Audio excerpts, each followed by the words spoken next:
Un honor recibirles en esta sesión del Consejo Municipal de Protección Civil del municipio de Zapopan. En estos momentos me informan que estamos presentes 40 de los 50 miembros de este Consejo Municipal de Protección Civil y Bomberos. Por lo tanto, tenemos quórum siendo las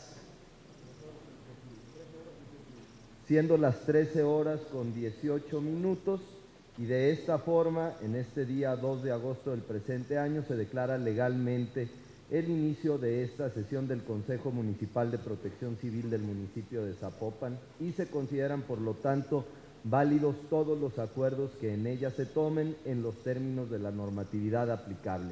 Ahora bien, para desahogar esta sesión ordinaria del Comité Municipal de Protección Civil, me permito proponer el siguiente orden del día, el cual le pido al secretario técnico dé cuenta del mismo para su información. Adelante, secretario, por favor. Gracias, presidente. Como lo indica, daré lectura al presente orden del día. Primero, lista de asistencia y declaración de quórum legal.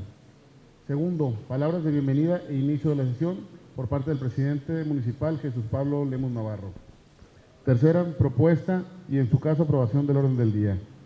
Cuarto, presentación, resultado del estudio de Servicio Geológico Mexicano. Quinto, presentación del proyecto de la red sísmica. Sexto, presentación de la plataforma de Atlas de riesgo. Séptimo, presentación del proyecto Miyamoto. Y como octavo, asuntos generales.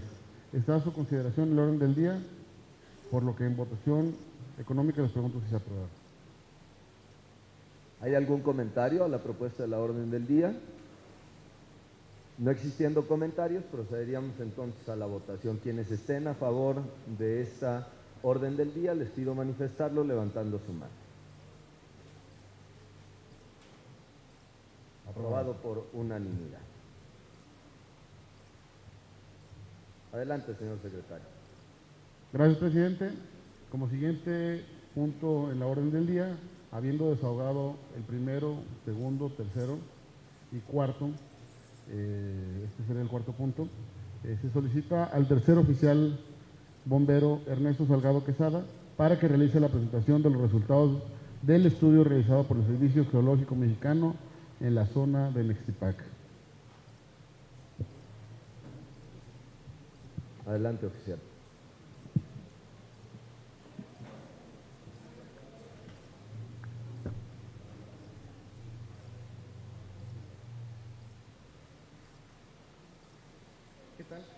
¿Qué tal? Buenas tardes.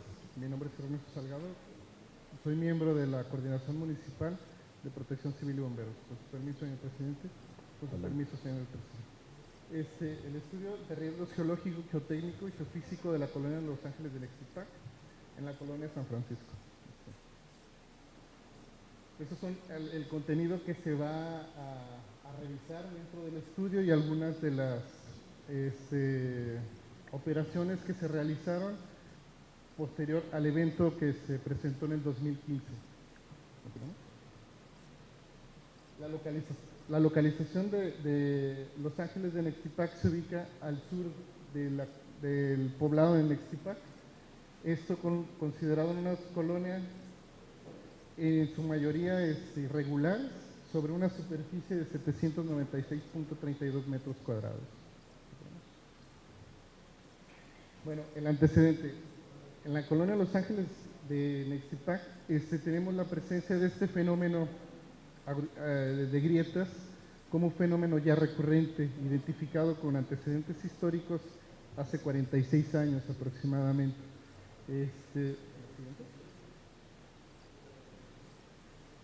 Cada una de las grietas, grieta Ordóñez, grieta Bajío, como pueden observar, tiene su año de identificación, y en aquel entonces personas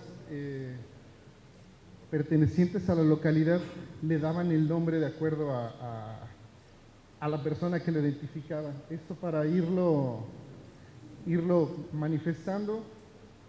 El mecanismo que realizaban en esa zona era: se manifestaba la grieta, y como era una área en la que ellos tenían destinado operaciones agrícolas, procedían a recubrirla y hacer el funcionamiento para que en el temporal de lluvias tuvieran otra vez el funcionamiento y pudieran sacar su cosecha y eso.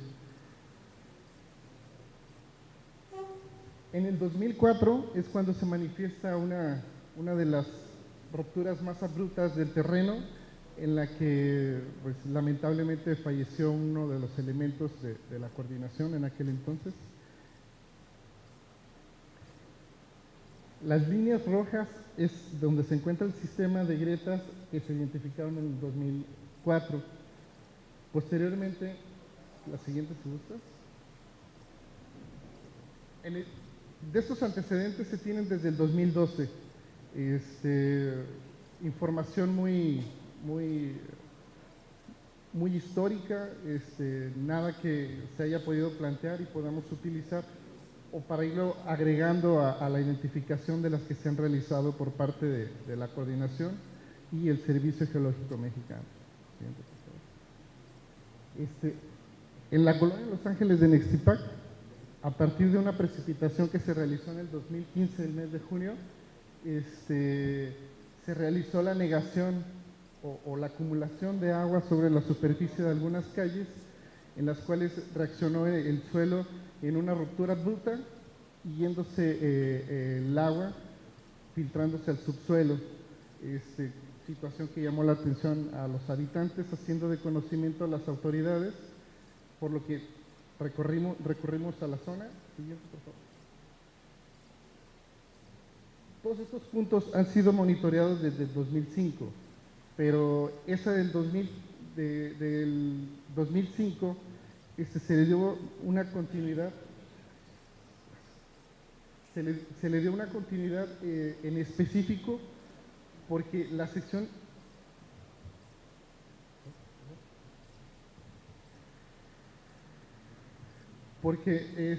esa del 2005 llegó a encontrar su punto de equilibrio y su sello natural, en el cual ya no se volvió a manifestar hasta el 2015. ¿Continuamos? Los sistemas de agrietamientos, así como se pueden observar en esta imagen, fotografía aérea, es así como se manifiestan en el terreno. Aquí en esta fotografía se pueden apreciar en forma dirección hacia este. Fue contiguo. El movimiento que se realizó en esta zona o que generó la ruptura bruta de la bóveda manifestaba situaciones así, muy similares. Sin embargo, esta se descartó por ser una falla en la red de agua potable. A la hora que el suelo pierde su estabilidad, genera movimiento, generó rupturas y por eso es de que estas van definidas en línea recta. Esta fue una cavidad de las que se abrieron dentro de la colonia Los Ángeles de Nextipac, con una profundidad de 7 metros aproximado por 80 centímetros de apertura o de colapso de bóveda. Siguiente. Todo este cuadro que se encuentra aquí amarillo es la zona de estudio que se contempló para el estudio que se realizó en este año con el Servicio Geológico Mexicano. La zona de azul es la zona que se acumuló agua. Estas líneas rojas, estas dos, fueron el sistema de agrietamientos que se activaron a través de la acumulación de agua, generando la presión. Esto por la combinación de dos afluentes, el escurrimiento subterráneo y el escurrimiento superficial, que someten a estrés al suelo, encontrando el punto más débil, que son estas secciones donde se infiltró el agua. La siguiente. Las acciones realizadas, bueno, se detectaron la presencia de los agrietamientos en el suelo, se tomaron las medidas pertinentes, en este caso, haciendo de conocimiento a los especialistas en el tema del suelo, que es el Servicio Geológico Mexicano. Siguiente. Los cuales, en base a una geología regional y cartografía que realizaron ellos, realizaron este cuadro como zona de estudio, realizando unos tendidos para posterior venir a hacer los levantamientos pertinentes. Esta zona pertenece a todo el polígono de susceptibilidad que se conoce como Los Ángeles de Nextipac, Santa Lucía y Prados de Santa Lucía. ¿Sí? El resultado de los estudios o la metodología que se utilizó fue polo-dipolo, que era un mecanismo electrónico que lanza impulsos y un receptor que tiene caídas de 2 segundos y en ese momento capta el espacio en el que corre la energía al suelo y el tiempo en regresar. Si el tiempo en regresar al aparato receptor es un poquito tardado, se manifiesta de esta manera. Que esta figura te habla de la posible o el posible movimiento de erosión subterránea. ¿Sí? Las conclusiones por parte del Servicio Geológico, bueno, fue que detectaron la porosidad y la resistencia media de la roca y del suelo, con una capacidad de absorción considerable como para que los eventos estén nuevamente activando, por lo cual se volverán a aparecer algún tipo de cavernas o de cavidades en caso de llegar a tener la saturación de agua. La siguiente, por favor. Como recomendaciones por parte del Servicio Geológico, recomiendan evitar la construcción de obra e infraestructura dentro del valle. Esto haciendo únicamente hincapié a la Gaceta Municipal número 14 que se imprimió el día 26 de noviembre del 2007. ¿Esto?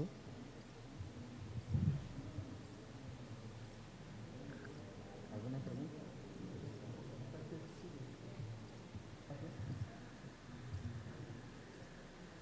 Muchas gracias, Ernesto.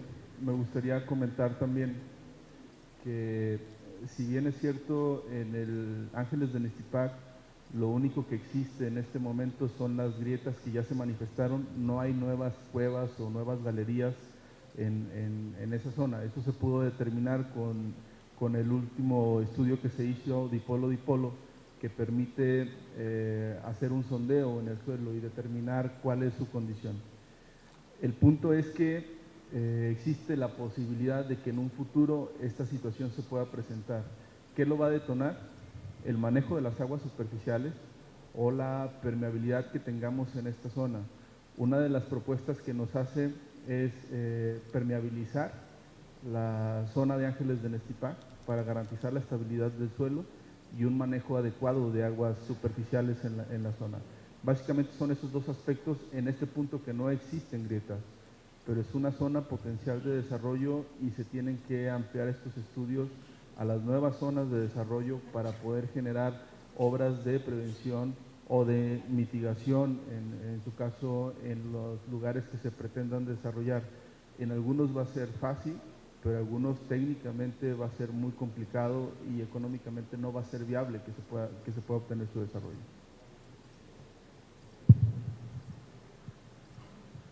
A ver, yo quisiera entenderlo de una forma sencilla, comandante. A ver, la primera pregunta sería, ¿esto quiere decir que no hay una falla, no hay un problema que pudiera derivar de una cuestión sismológica en la zona de Ángeles de Nextipac, que es más bien un asunto de filtración de aguas lo que tenemos? ¿Es correcto? No es una falla sísmica. Son dos fenómenos. Las grietas no tienen nada que ver con los sismos y es un tema que se detona con el agua. Hay otro fenómeno que más adelante lo vamos a ver, que se presenta en la zona, lo vamos a ver con la gente de la universidad, pero el tema de las grietas no es geológico, no es derivado de la actividad sísmica y es derivado por la característica del suelo y el efecto de erosión que hace el agua en el. ¿Tenemos ya una determinación de qué sucedería con las viviendas que están exactamente en la zona de las grietas? No solamente las que fueron desalojadas, sino las que están en las inmediaciones. Sí, para lo que ya está construido en este momento no hay riesgo, pero sí tenemos que permeabilizar la zona. Esto quiere decir, las calles o se recubren de asfalto o concreto, se tiene que fortalecer la red pluvial en la zona para el manejo de aguas superficiales. Eso es lo que tenemos que hacer en Ángeles de Nextipac. Tercero y último, hay algunas viviendas que sufrieron grietas muy importantes. ¿Esas viviendas no están en capacidad de ser restauradas? ¿Tienen que ser derribadas? No, ya se hizo una restauración de suelo en esos puntos y con el apoyo de la Dirección de Obras Públicas se hizo el reforzamiento de esas viviendas. Entonces, en este momento no hay un fenómeno, no hay una grieta, digamos, que esté oculta y que no la hayamos podido ver. Gracias a este estudio se pudo determinar eso. No hay nuevas grietas que nos estén generando este problema. Sin embargo, si no se hace el manejo de aguas superficiales y la permeabilización del suelo en esa zona, sí existe la posibilidad que en algunos años este fenómeno se vuelva a presentar. Y para ser muy concreto, las familias que fueron desalojadas, las que no han regresado y las que ya regresaron, no tienen ningún problema en vivir ahí, no tienen ningún riesgo. No, no hay ningún riesgo en este momento. Por el tema de las grietas, no hay ningún riesgo. Gracias, comandante. No sé si hubiese preguntas, comentarios.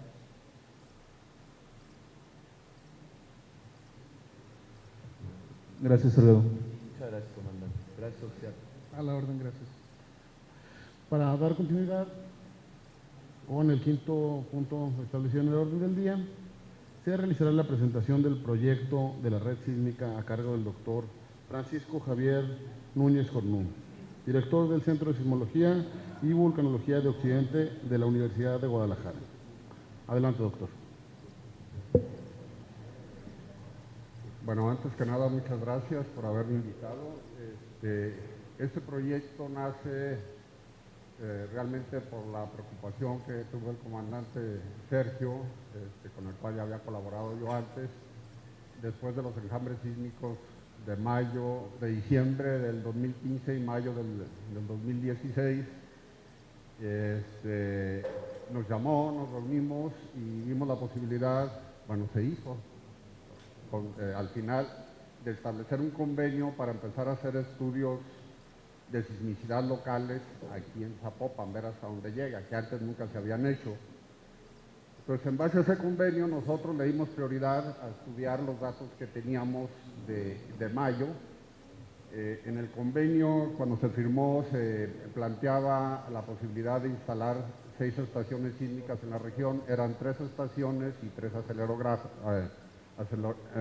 3 estaciones sísmicas completas y 3 acelerógrafos, todos con transmisión en tiempo real digital. Entonces, después de ver los resultados que obtuvimos, pues ya habría que pensar de otra manera. Me voy a ir un poco a los antecedentes, aunque todos los conocen, me voy a ir rápido. La zona metropolitana de Guadalajara es la segunda del país.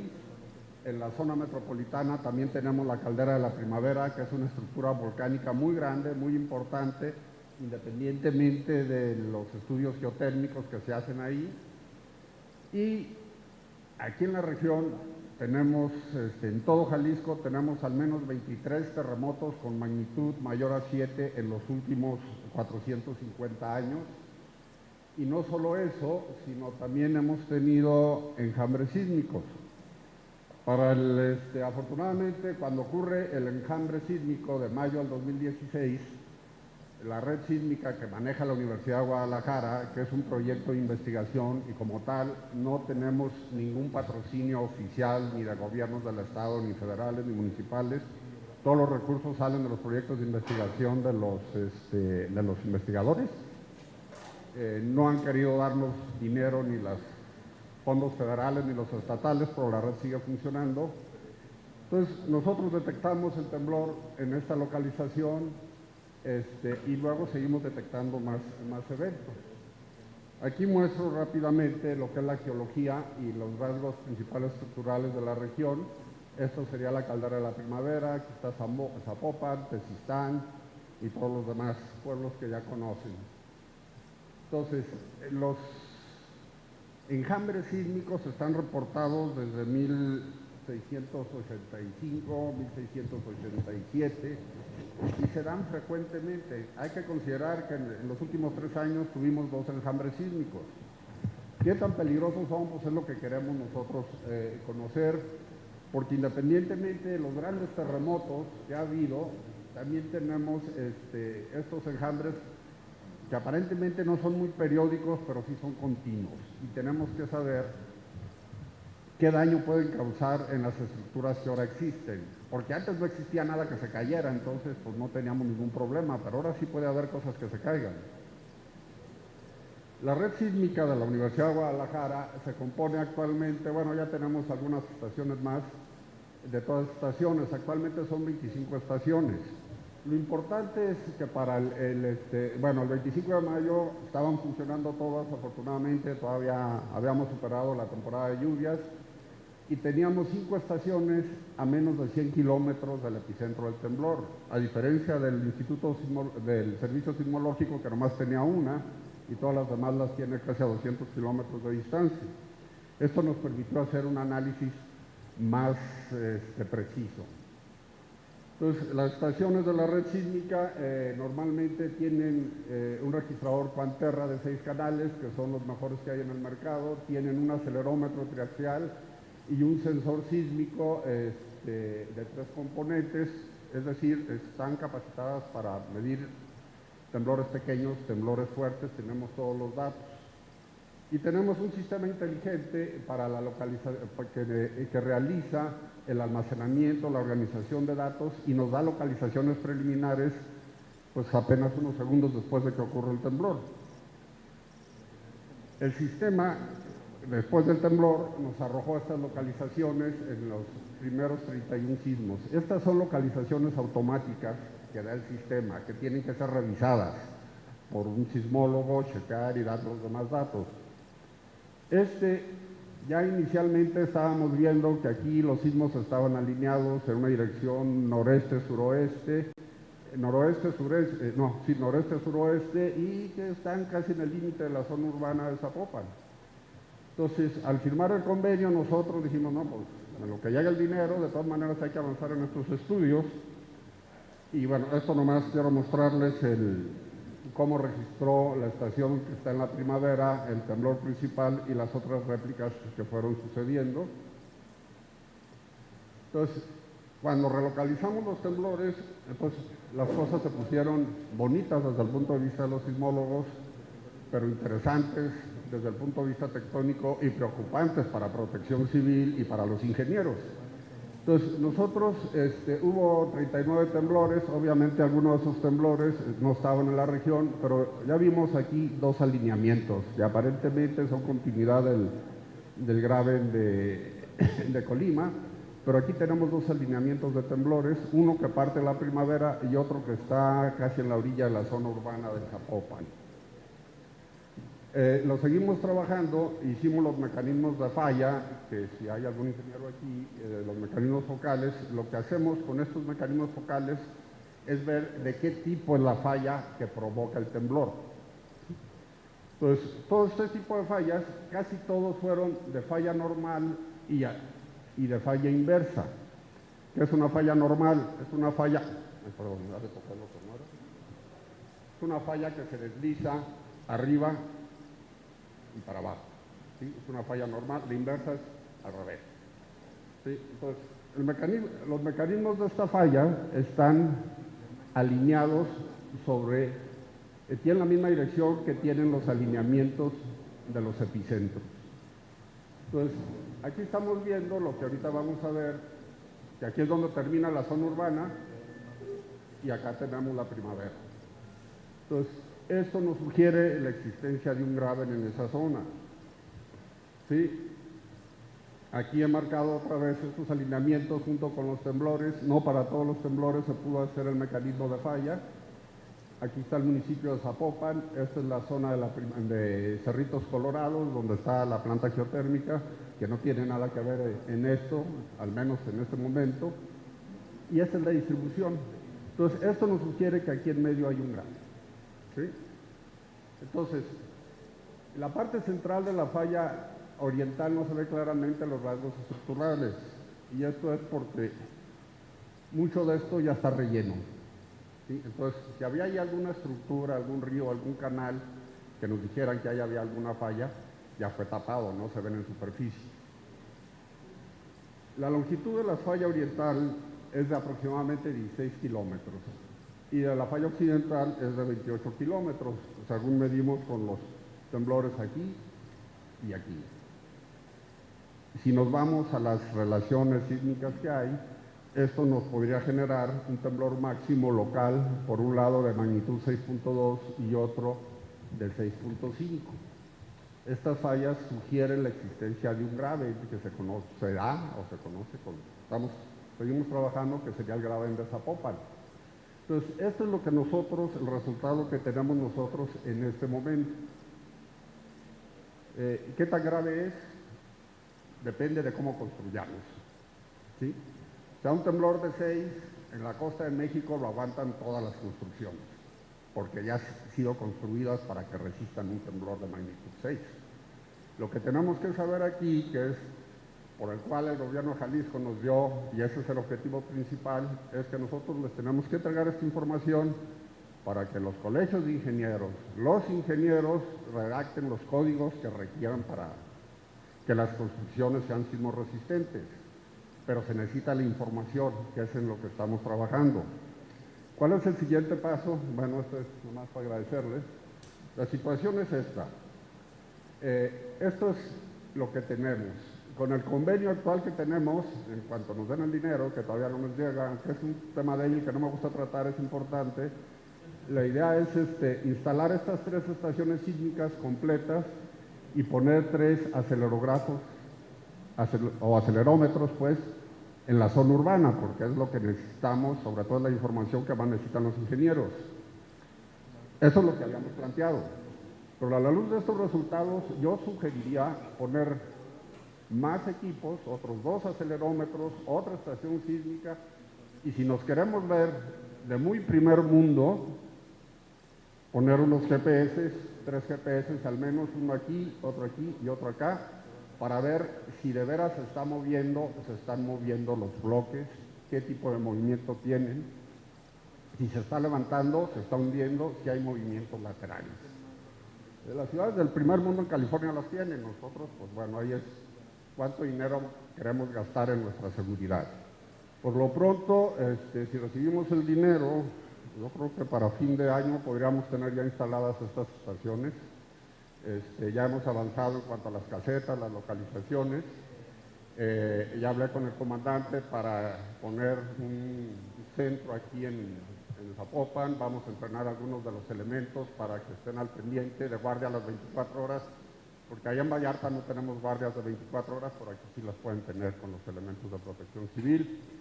Y bueno, desde luego, esto nos va a aportar estos datos que ya tenemos, que seguimos procesando, más los que se den, será la información que necesiten los colegios de ingenieros, los ingenieros, para modificar los códigos de construcción, para tener cuidado con las obras de infraestructura que se hagan, y lo que necesitamos para que una construcción sea sismorresistente, basado en datos de aquí, no en los datos de CFE o en los datos de la Ciudad de México. Necesitamos construir con información propia de nuestro subsuelo, del tipo de sismicidad que tenemos, porque esta es muy diferente a la que tiene la Ciudad de México. Y bueno, esta es nuestra contribución, esto es en lo que estamos trabajando conjuntamente con la Unidad Municipal de Protección Civil, y esperamos seguir adelante. Igual nosotros, nuestros resultados se los tenemos que entregar a la gente que está por aquí en Villamonte, que son los que siguen en la siguiente etapa para la mitigación de los riesgos y de los desastres. Ellos necesitan esta información para poder hacer un trabajo completo. Es un trabajo de equipo que se tiene que hacer y que pues, estamos a su disposición para cualquier pregunta que requiera.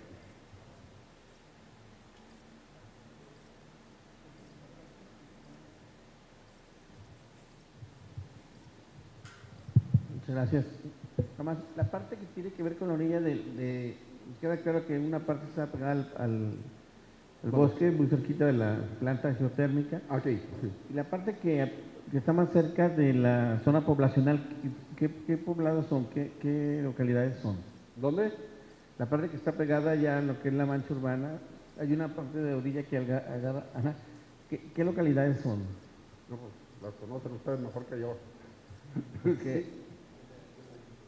sé si El está- comandante yo creo que lo puede explicar. Ok, para que tengan una referencia visual con lo que tenemos en superficie, la falla más o menos inicia en donde está el estadio de Chivas, circula paralela o su dirección es paralela a Avenida Aviación y cruza Nuevo México. La otra falla va del lado izquierdo de la imagen del...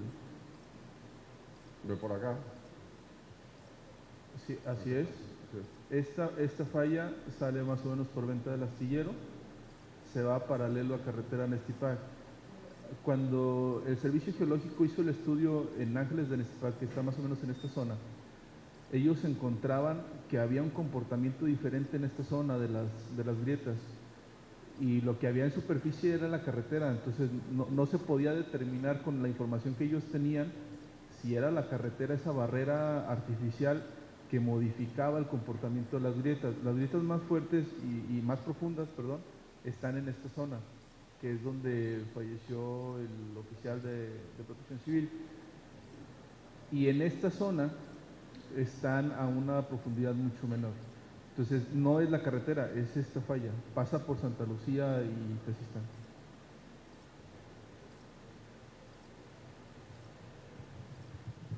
¿Alguna otra duda? ¿Algún otro comentario? Procederíamos entonces con el sexto punto de la orden del día. Adelante, secretario, por favor.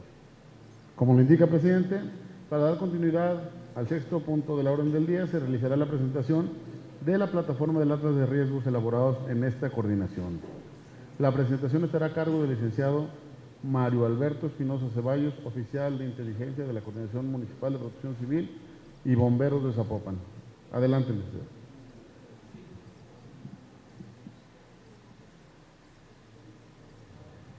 Muchas gracias, buenas tardes. Con su permiso, señor alcalde, señor secretario, señor coordinador. Muy buenas tardes. Quiero presentarles la plataforma del Atlas de Riesgos para el municipio de Zapopan, la de su versión 2017. Dentro del contexto, me permito señalarles que el Atlas buscamos que sea una herramienta dinámica, que sea de fácil acceso, al alcance de toda la población y sobre todo que nos permita actualizar la información sin costos elevados. Actualmente, hacer una actualización del Atlas que data de 2008 genera un costo elevado para la dependencia. Entonces, buscamos generar las herramientas y los mecanismos para que esto fuera más fácil, de más fácil acceso y sobre todo pensando en mantener una verdadera herramienta que nos permita poner al alcance la gestión integral de riesgos a toda la población. ¿Qué es el Atlas de Riesgos? Es un sistema de información geográfica que nos va a permitir el análisis de la información de los riesgos, partiendo de un análisis de riesgos, pero que además nos va a permitir contar con todos los elementos que nos permitan dar respuesta a las situaciones que generan estos riesgos, a los efectos adversos que generan los fenómenos perturbadores, a la infraestructura estratégica expuesta a estos riesgos y sobre todo enfocado a la población, para tener bien determinados y encausados cuáles van a ser nuestros esfuerzos institucionales y hacia dónde tenemos que dirigir las medidas de prevención y mitigación. El enfoque está diseñado básicamente en estos 5 puntos que tienen que ver con facilitar la toma de decisiones ante situaciones de emergencia y desastres, particularmente para todos aquellos que estamos aquí en esta sala, en esta sesión del Consejo, y además que sea una herramienta para favorecer el análisis de riesgo, para nosotros, para la comunidad científica y sobre todo enfocado particularmente a la población. Que favorezca y encamine el desarrollo seguro y sustentable, pero que además nos ayude a priorizar la planificación en materia de riesgos y que el Atlas mismo sea un motor de desarrollo para el municipio de Zapopan. Estará encaminado bajo tres vertientes generales. La primera, manera de monousuario, cliente, servidor e internet. ¿A qué nos referimos con todo esto?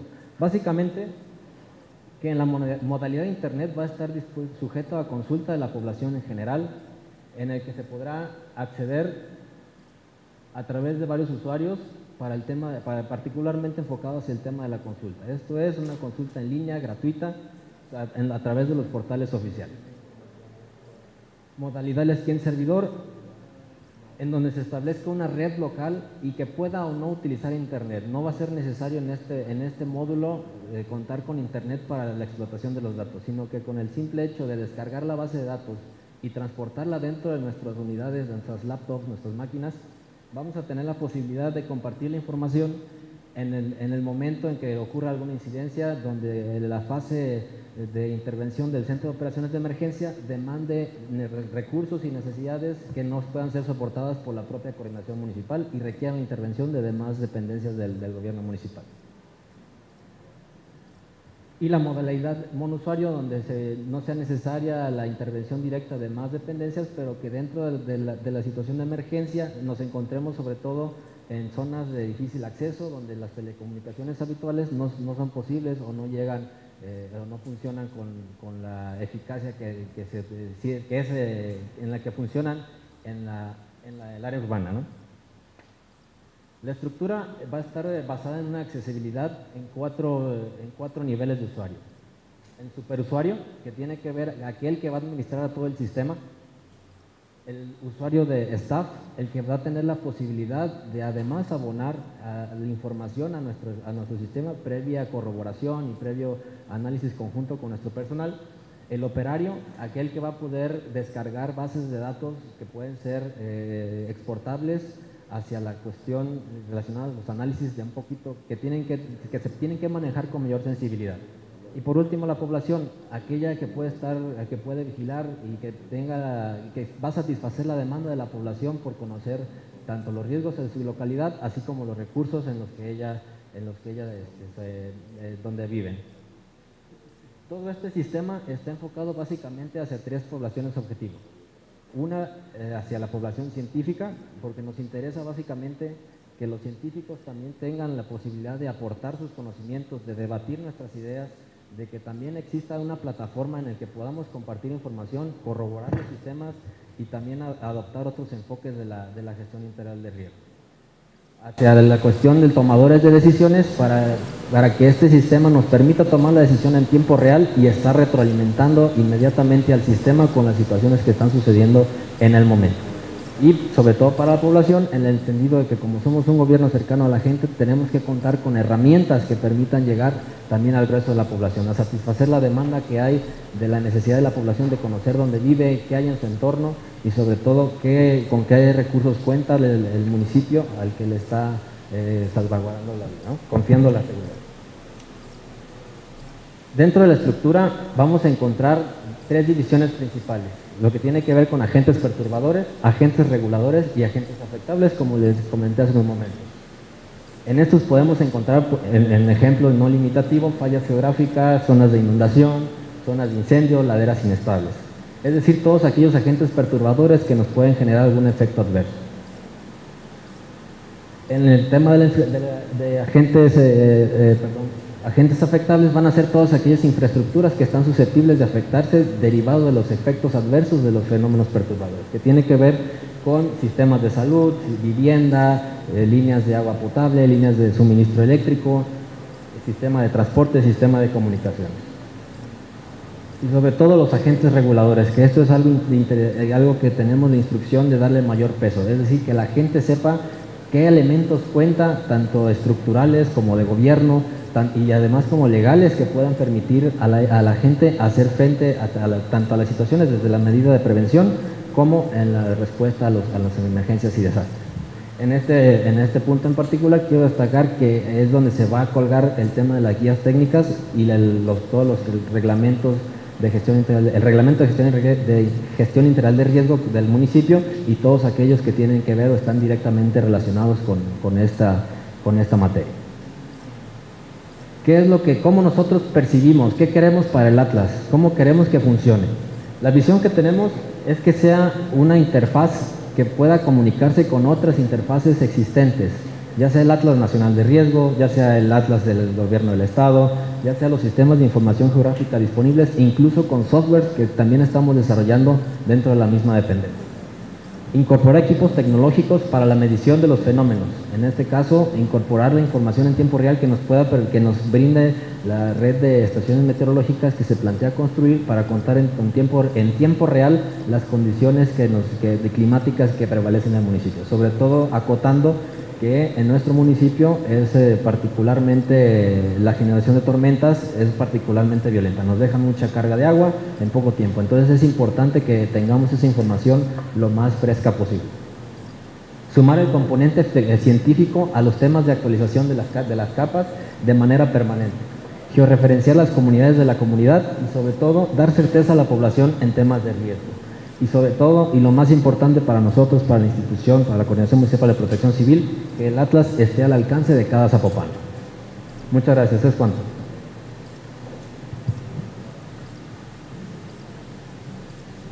Muchas gracias. ¿Alguna pregunta, algún comentario de parte de alguien? No habiendo ningún comentario, procederíamos con el 7º punto de la orden del día. Adelante, señor secretario. Gracias, presidente. Para dar continuidad al 7º punto de la orden del día, se realizará la presentación del proyecto Miyamoto en Zapopan, a cargo de Phil Hellman, asesor regional de la Oficina de Estados Unidos para la Asistencia de Desastres en el extranjero. Elizabeth Peteo, principal asociado en Washington de Miyamoto Internacional, y Jaime Eras, responsable del programa Prepare en Colombia. Adelante y bienvenidos. Gracias. Mr. Mayor and distinguished members of the Municipal Council, my name is Elizabeth Petio. I'm coming from Washington, D.C., and I've been supporting our programs in partnership with USAID in the region. Buenos días, mi nombre es Elizabeth Peteo, soy la representante de Miyamoto Internacional en Washington. Muchas gracias al señor alcalde y a las distinguidas entidades que están aquí. Este programa está patrocinado por USAID OPTA. We are truly honored to be with you today. As we have seen in this meeting and yesterday with our other meetings, there is a wealth of information around disaster risk reduction and preparedness information, and your leadership is to be applauded. Estamos muy honrados de estar aquí. Hemos tenido algunas reuniones en las que hemos podido ver en estos días lo bien preparados que están ustedes, todo el conocimiento que se ha desarrollado al respecto.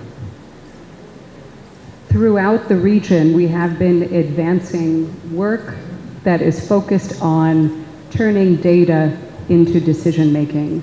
And very shortly, my colleague will tell you a little bit more about what we have done in Colombia.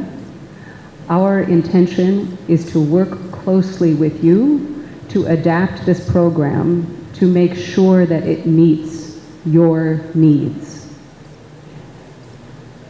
Uno de los objetivos de este programa es convertir toda la información, todos los datos en medidas y en decisiones. Les vamos a mostrar algunos casos de Colombia y de Costa Rica, y la idea es que sus necesidades son nuestras necesidades. As a global firm, we can bring global experience to your planning and preparedness. Our intention is to work in partnership with you. This is your vision, your community, and we want to make sure that you have the best world-class information available. Como entidad, como compañía global, nosotros podemos compartir todas estas experiencias con ustedes. Podemos...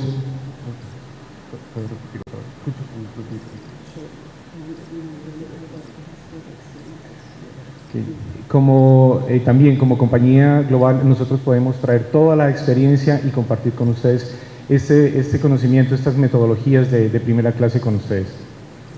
So with this is the beginning of the conversation. This is the beginning of our collaboration, and we are so excited and very humbled to be working with you. Este solamente es el principio de este trabajo conjunto. Nosotros queremos colaborar, nosotros queremos trabajar conjuntamente con todos ustedes. Thank you very much.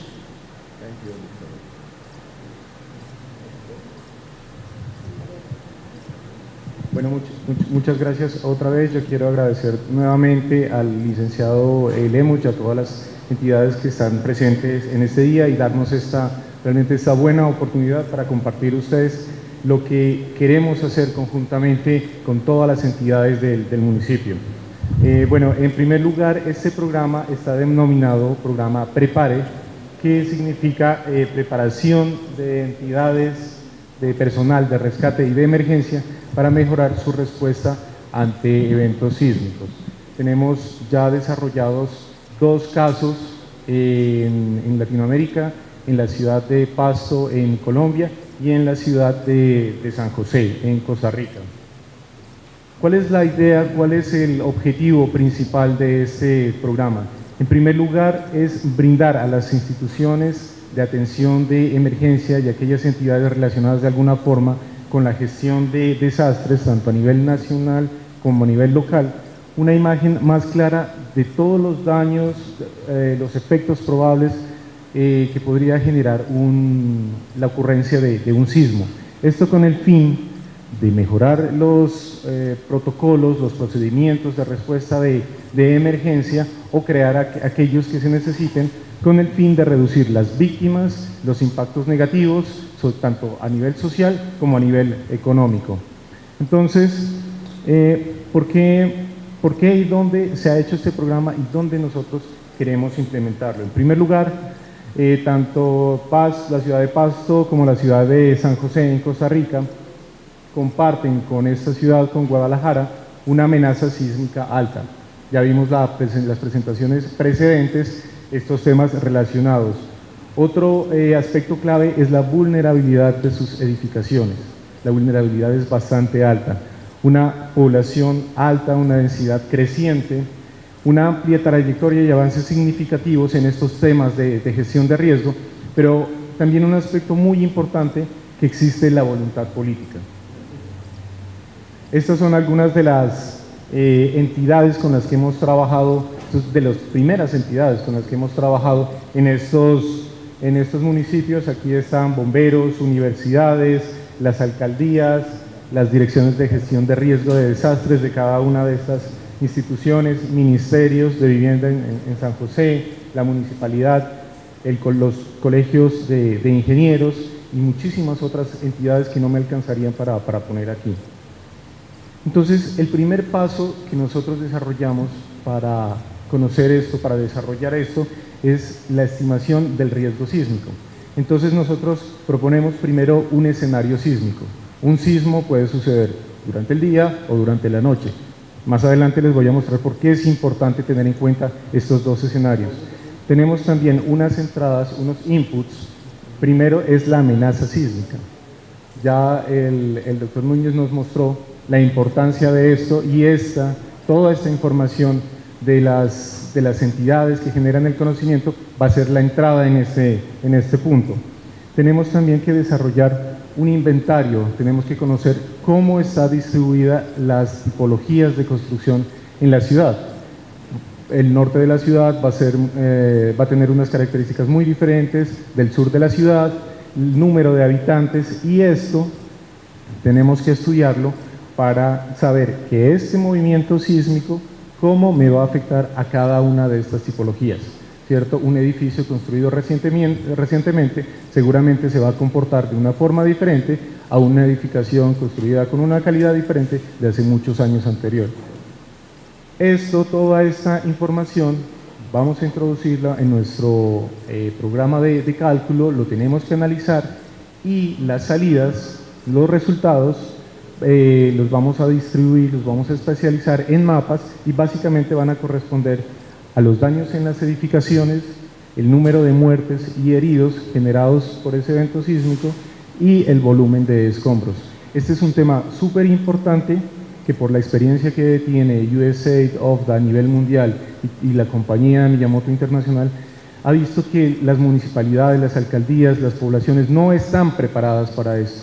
Y es después de un evento, después de una emergencia, tienen que enfrentar estos sucesos, este punto, y generalmente sobrepasa las capacidades de las municipalidades. Ya hablé de esta parte de la gestión de escombros, es muy importante implementar estos planes para esta gestión de escombros, pero también un sistema de evaluación de daños después de un sismo. Usualmente se tienen algunos planes, se tienen algunos protocolos encaminados a esto, pero el personal necesario disponible no es suficiente para encarar eso. Además, dentro de estos planes es muy necesario tener en cuenta los marcos tanto políticos como legales, que nos darían la forma de actuar frente a estos eventos. También algunas de las actividades que se han llevado a cabo en estas dos ciudades son desarrollar una colaboración entre la parte técnica, ingenieros locales, por ejemplo, y la parte de las entidades de emergencia. En muchas partes en el mundo no existe esta colaboración y en el momento de actuar siempre hay consecuencias negativas. Entonces, esta es una actividad también importante que se está desarrollando en estas dos ciudades. Aquí hay algunos ejemplos de cómo hemos colaborado con las instituciones locales. Aquí están, por ejemplo, el levantamiento de información de las estructuras utilizando aplicativos, los software de última tecnología. Aquí está en San José trabajando con los bomberos y estudiantes. Aquí está la ciudad de Pasto en algunas capacitaciones, algunos entrenamientos con los estudiantes, con los bomberos, con las entidades de respuesta. Esto es de la primera información que se recolectó en el modelo de exposición, el inventario de edificaciones y que se espacializó. Entonces aquí vemos la ciudad de Pasto, que está dividida por zonas consideradas dentro de la investigación como homogéneas, por ejemplo, una zona de edificios altos, recién construidos, o una zona de casas antiguas construidas con tapia, con adobe, etc. Y aquí vemos la ocupación, la distribución de las personas durante el día, a su izquierda. Entonces vemos cómo la población está concentrada en el centro de la ciudad, en el centro administrativo. La población se desplaza en ese momento a trabajar al centro de la ciudad. Y durante la noche la población se desplaza hacia las zonas residenciales. Entonces ahí radica la importancia de tener dos escenarios. Si el sismo ocurre durante el día, tenemos esta distribución de población, y si el sismo ocurre durante la noche, tenemos esta distribución de la población. Esta es la misma característica, pero en el cantón de San José. En San José, en Costa Rica, aquí vemos la ocupación de día y aquí vemos la ocupación de noche. Ya algunos resultados del análisis de riesgo. La parte de arriba tenemos el daño en edificaciones, la parte de gris oscura es la parte para la ciudad de San Juan de Pasto y la parte de abajo es para San José en Costa Rica. Entonces, por ejemplo, para Pasto se tiene el 42% de edificaciones van a ser dañadas de alguna forma. En Costa Rica el 42% también, o sea, casi la mitad de las edificaciones de la ciudad. Clasificadas en rojo, es decir, aquellas que no se van a poder habitar de nuevo, que es necesario tumbarlas o colapsarlas, o aquellas que han colapsado debido al evento sísmico, se estimaron entre el 26 y el 29%, que es una cantidad bastante elevada. Y una cosa muy importante, un dato muy importante, es el volumen de escombros que generó ese evento sísmico. Entonces, en la ciudad de Pasto tenemos alrededor de 2.300.000 metros cúbicos de escombros, y en la ciudad de San José tenemos casi 5 millones de metros cúbicos. Esa es una cantidad impresionante de escombros que, como mencioné al principio, eso va a sobrepasar. Si no se tiene un plan preparado previamente, cualquier capacidad de cualquier municipalidad. A nivel de muertes y heridos, en la ciudad de Pasto se tienen 5.200 muertos durante el día y 3.000 muertos para la ciudad de San José. En la noche se tendrían 3.900 para Pasto y 2.700 muertos para la ciudad de San José. Esta es la distribución espacial de esas cifras. Vemos aquí al lado derecho la ciudad de Pasto, el área, cuáles son las áreas más afectadas. Acá en la parte izquierda, en la ciudad de San José, este es el número de víctimas durante el día. Vemos la correspondencia, obviamente, con la ocupación. Aquí durante la noche, esto es para San José, vemos la cantidad o la mayor densidad de víctimas durante el día y durante la noche. Uno de los primeros logros que hemos obtenido en estas dos ciudades es la adopción por parte de los municipios, de las entidades, de estos resultados dentro de sus protocolos de respuesta municipales a emergencias. Aquí vemos al señor alcalde de la ciudad de Pasto firmando la adopción de estos resultados en estos protocolos de respuesta a emergencias. Entonces, ¿qué tipo de protocolos han sido posibles impactarlos, afectarlos o que son necesarios crearlos con estos resultados?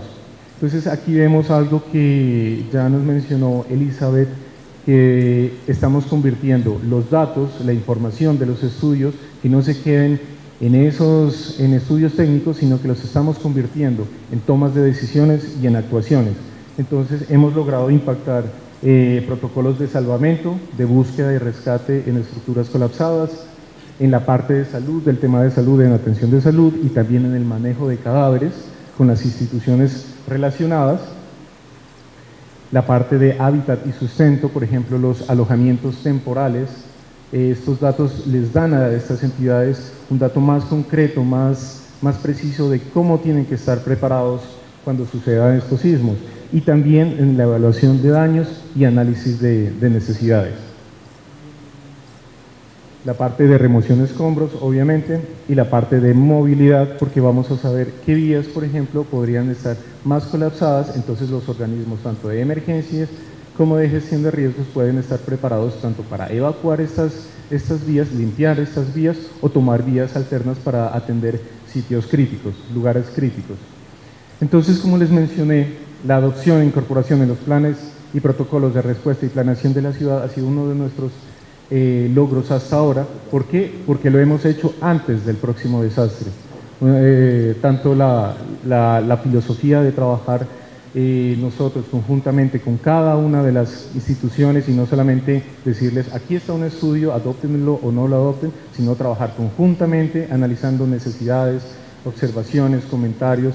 Podemos modificar esto, inclusive hemos modificado nuestro plan de trabajo en el transcurso, en el proceso, porque hemos identificado nuevas necesidades de las entidades, y esto lo hemos hecho antes del próximo desastre. No vale la pena que sigamos con la respuesta, con las actuaciones en el momento cuando sucede el sismo, sino que estemos preparados antes de que suceda. La invitación entonces otra vez es a que trabajemos juntos, trabajemos con cada una de las instituciones, trabajemos de forma interactiva, porque esto simplemente, el objetivo principal de esto es la población y la ciudad. Muchas gracias. Muchas gracias por la presentación. ¿Hay alguna duda o algún comentario de alguno de nuestros consejeros? Yo simplemente mencionarles, Elizabeth, que estamos muy agradecidos con este apoyo que ustedes nos están brindando. Me comenta el comandante Sergio Ramírez que la intención es tener ya todos los protocolos listos antes de terminada la administración, es decir, en aproximadamente 1 año, 2 meses, para entonces poder suscribir el mismo convenio que firmaron las 2 ciudades que nos han presentado. Así estaremos trabajando de la mano de USAID y, por supuesto, agradecer la presencia de ustedes, que estén aquí en Zapopan para apoyar a toda nuestra área de protección civil y bomberos. Muchísimas gracias. Muchísimas gracias. Continuamos con el 8º punto de la orden del día. Adelante, señor secretario. Gracias, presidente.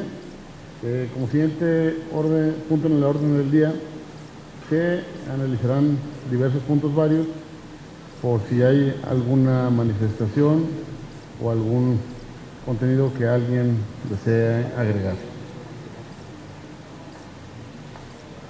Adelante, comandante. Bueno, quiero aprovechar que tenemos diversas representaciones de diferentes autoridades, y hacer un pequeño comercial. El próximo 20 de agosto tenemos la segunda carrera vertical que organiza la Coordinación Municipal de Protección Civil y el Ayuntamiento de Zapopan, en coordinación con hospitales civiles. Esta carrera busca generar recursos de manera inmediata para la atención de niños quemados en el Hospital Civil, en la unidad de niños quemados, pero sobre todo busca poner el tema en el debate público, generar conciencia. Una quemadura en un niño cambia su vida por completo. Entonces estamos buscando rebasar la meta el año pasado. El año pasado esperábamos 500 competidores, tuvimos que cerrarla en casi 600. Este año estamos esperando 1000 competidores, llevamos una buena participación, una buena cantidad de inscripciones para participar en esta carrera. A través de nuestras redes sociales hemos estado compartiendo información y nos daría mucho gusto poderlos recibir a ustedes y a sus equipos en esta carrera. Muchas gracias. ¿Algún otro punto vario que tratar?